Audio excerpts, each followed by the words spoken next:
VD. Satheesan chartered flight എടുത്തിട്ട് മംഗലാപുരം പോയിട്ട് അദാനിനെ കണ്ടത് ഇതിനു വേണ്ടിയായിരുന്നെന്ന് ഇപ്പോഴാണ് മനസ്സിലായത്.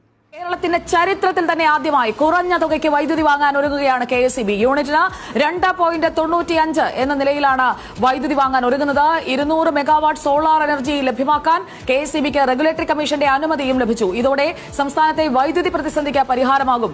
ടിൻഡു ജെ ദാസ് നമുക്കൊപ്പം ചേരുന്നു. ടിൻഡു ജെ ദാസ്, ഇതൊരു ബിഗ് ബ്രേക്കിംഗ് തന്നെയാണ്. റെഗുലേറ്ററി കമ്മീഷന്റെ അനുമതി കിട്ടിയിരിക്കുകയാണ്. നമുക്ക് പ്രതിസന്ധി പരിഹരിക്കുക എന്ന ലക്ഷ്യത്തിലേക്ക് അടുക്കുകയാണ്.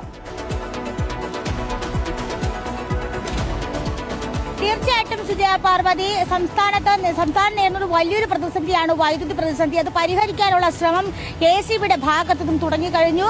ഇതുമായി ബന്ധപ്പെട്ട് ഇന്നലെ നടന്ന ഹിയറിംഗിലാണ് റെഗുലേറ്ററി കമ്മീഷൻ നിർണായകമായിട്ടൊരു അനുമതി നൽകിയിട്ടുള്ളത്. കേന്ദ്ര പൊതുമേഖലാ സ്ഥാപനമായിട്ടുള്ള സെഗിയിൽ നിന്നും ഏറ്റവും കുറഞ്ഞ നിരക്കിൽ, ചരിത്രത്തിലെ ഏറ്റവും കുറഞ്ഞ നിരക്കിൽ വൈദ്യുതി വാങ്ങാനുള്ള അനുമതി നൽകിയിരിക്കുകയാണ്.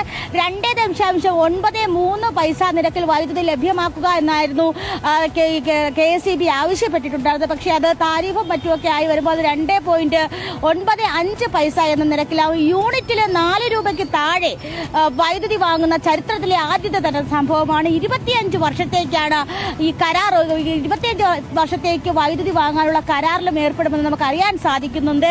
ഏറ്റവും പ്രധാനപ്പെട്ട കാര്യം, സംസ്ഥാനത്ത് പീക്ക് അവറിൽ ഏറ്റവും കൂടുതൽ വൈദ്യുതി വേണ്ടി വരുന്നത് 200 മുതൽ 300 മെഗാവാട്ട് വരെ വൈദ്യുതിയാണ് സംസ്ഥാനത്ത് പീക്ക് അവറിൽ വേണ്ടി വരുന്നത്. ഒരുപക്ഷെ ഈ പീക്ക് അവറിലെ അമിത ഉപഭോഗമാണ് സംസ്ഥാനം വലിയ രീതിയിലുള്ളൊരു വൈദ്യുത പ്രതിസന്ധിയിലേക്ക് പോകാനായിട്ട് കാണും. ഈ പീക്ക് അവറിലെ വൈദ്യുത പ്രതിസന്ധി പരിഹരിക്കുക എന്ന് പറയുന്നത് കഴിഞ്ഞ കാലങ്ങളിൽ KSEB അപേക്ഷിച്ച് നോക്കുകയാണെങ്കിൽ അത് വലിയൊരു ബാലികേറ മലയായിരുന്നു.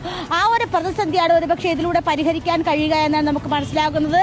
അതിലും പ്രധാനപ്പെട്ട കാര്യം, 500 മെഗാവാട്ട് വൈദ്യുതി വരെ പ്രൊവൈഡ് ചെയ്യാമെന്ന് സെഗി അറിയിച്ചിട്ടുണ്ട്. സെഗി ഇന്നലെ ഹിയറിംഗിൽ പങ്കെടുത്തിട്ടുണ്ടായിരുന്നു. 500 മെഗാവാട്ട് വരെ വൈദ്യുതി നൽകാമെന്നും സെഗി അറിയിച്ചിട്ടുണ്ട്. അങ്ങനെയാണെങ്കിൽ വലിയൊരു പ്രതിസന്ധി. ഇത് നല്ല കാര്യമായിപ്പോയി. ഇലക്ഷൻ റിസൾട്ടിന് മുമ്പ് മംഗലാപുരത്ത് ആ ഇലക്ഷൻ അട്ടിമറിച്ച് UDFനെ അധികാരത്തിലെത്താൻ അദാനിയുമായിട്ട് കണ്ട് സംസാരിച്ച് സ്വാധീനങ്ങളൊക്കെ ഉപയോഗിച്ച് ഇലക്ഷൻ കമ്മീഷനെയൊക്കെ ഉപയോഗിച്ച് അങ്ങനെ ഭരണം അട്ടിമറിച്ച് ഭരണത്തിൽ കയറിയതിന് ശേഷം അദാനിക്കിട്ട് പാരയാണ്.